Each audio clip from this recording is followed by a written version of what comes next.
ഗൂഡല്ലൂർ തൊറപ്പള്ളിയിൽ നമുക്കൊരു home stay ഉണ്ട് കേട്ടോ. മൈസൂരിലേക്ക് ഊട്ടിയിലൊക്കെ പോകുന്നവർക്ക് പിന്നെ വളരെ കുറഞ്ഞ ചിലവിൽ താമസിക്കാൻ പറ്റിയൊരു സ്ഥലമാണ്. ആവശ്യമുണ്ടെങ്കിൽ ഈ നമ്പറിൽ വിളിച്ചോളൂ.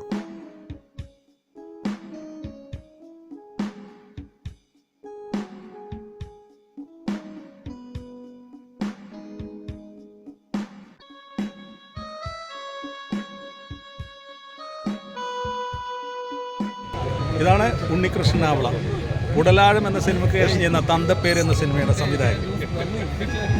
ഞാൻ ഒരുപാട് കാലമായിട്ട് 39 വർഷമായിട്ട് സിനിമയിൽ അവസരം തേടി നടന്നിരുന്ന ആളാണ്.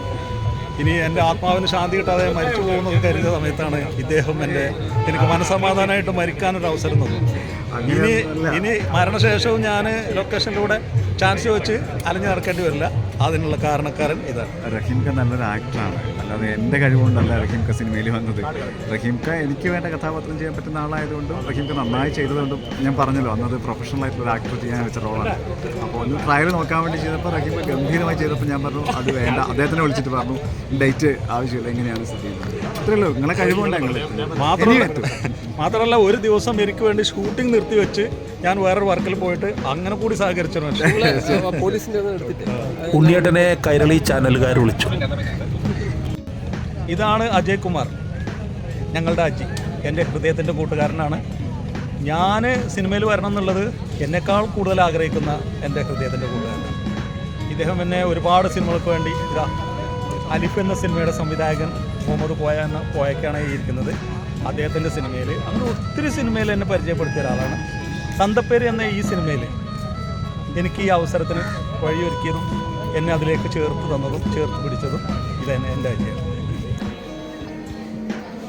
തന്തപ്പേര് സ്ക്രീനിങ് കഴിഞ്ഞ് ഞങ്ങളൊക്കെ പുറത്തിറങ്ങി. ആ ദൃശ്യങ്ങളാണ് ഈ കാണുന്നത്. തന്തപ്പേരെന്ന ഈ സിനിമയിൽ കാക്ക എന്ന ഒരു കഥാപാത്രം ഉണ്ണിയേട്ടൻ എനിക്ക് തന്നില്ലായിരുന്നെങ്കിൽ എൻ്റെ മരണശേഷവും എൻ്റെ ആത്മാവ് മലയാള സിനിമയിൽ ഇങ്ങനെ ഓരോ ലൊക്കേഷനിലും ചെന്ന് അഭിനയിക്കാൻ അവസരം ചോദിച്ച് അലയേണ്ടി വരുമായിരുന്നു.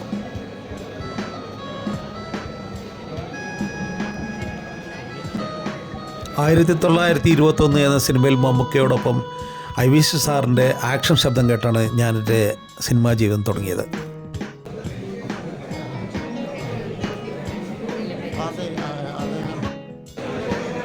ഇന്നേക്ക് 39 വർഷം. അതിനിടയിൽ എൻ്റെ പേര് അടയാളപ്പെടുത്താൻ ഈ ഒരു തന്തപ്പേര് മാത്രമേ ഉണ്ടായുള്ളൂ.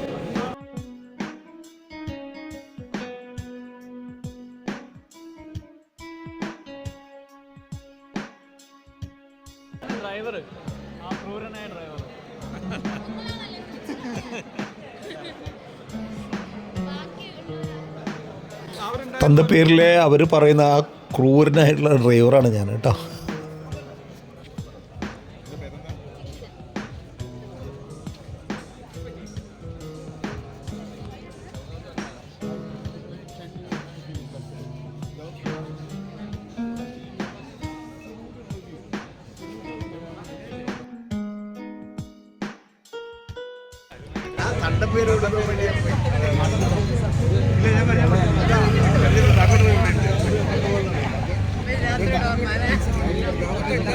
നന്നായിട്ടുണ്ട്, അടിപൊളി പെർഫോമൻസ് ആയിട്ടുണ്ട്.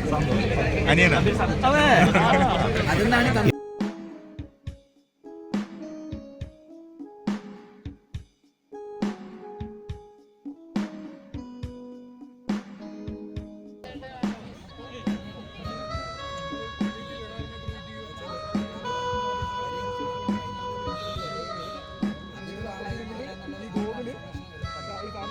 മുഹമ്മദ് ക, തന്തപ്പേര് എന്ന സിനിമയുടെ മനോഹരമായ ദൃശ്യങ്ങൾ പകർത്തിയ ക്യാമറാമാനാണ് മുഹമ്മദ് ക.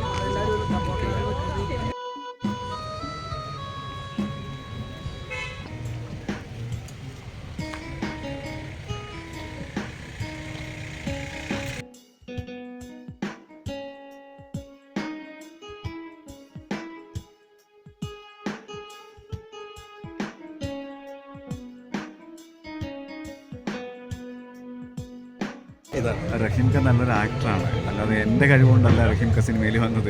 റഹീംക്ക എനിക്ക് വേണ്ട കഥാപാത്രം ചെയ്യാൻ പറ്റുന്ന ആളായതുകൊണ്ടും റഹീംക്ക നന്നായി ചെയ്തതുകൊണ്ടും ഞാൻ പറഞ്ഞല്ലോ അന്നത് പ്രൊഫഷണൽ ആയിട്ടുള്ള ആക്ടർ ചെയ്യാൻ വെച്ച റോളാണ്. അപ്പോൾ ഒന്ന് ട്രയൽ നോക്കാൻ വേണ്ടി ചെയ്തപ്പോൾ റഹീംക്ക ഗംഭീരമായി ചെയ്തപ്പോൾ ഞാൻ പറഞ്ഞു അത് വേണ്ട. അദ്ദേഹത്തിനെ വിളിച്ചിട്ട് പറഞ്ഞു ഡേറ്റ് ആവശ്യമില്ല, എങ്ങനെയാണ് സ്ഥിതി ചെയ്യുന്നത്. അത്രയല്ലോ. നിശാഗന്ധിയിലാണ് ഇപ്പോൾ ഉള്ളത്. ഇതൊക്കെ ഒരു വലിയ സംഭവമാണ് കേട്ടോ. ഫിഫ്കയുടെ ഓപ്പൺ തിയേറ്ററാണിത്, നിശാഗന്ധി തിയേറ്റർ. ഇവിടെ ടിക്കറ്റും പാസ്സൊന്നും ഇല്ലാത്ത ആർക്ക് വേണമെങ്കിലും വന്ന് സിനിമ കാണാനുള്ള സൗകര്യമുണ്ട്.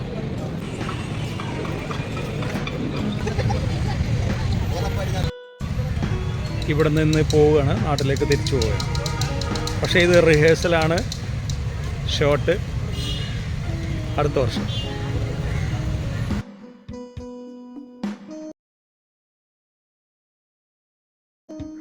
ഊട്ടിയിലേക്കും മൈസൂരിലേക്കും ടൂർ പോകുന്നവർക്ക് ഗൂഡല്ലൂർ തുറപ്പള്ളിയിൽ ഒരു ഇടത്താവളം ഉണ്ട് കേട്ടോ, നമ്മുടെ മാർക്കോപോളോ ഹോം സ്റ്റേ. വളരെ കുറഞ്ഞ ചിലവിൽ താമസിക്കാം. ആവശ്യമുണ്ടെങ്കിൽ ഈ നമ്പറിൽ വിളിച്ചോളൂ.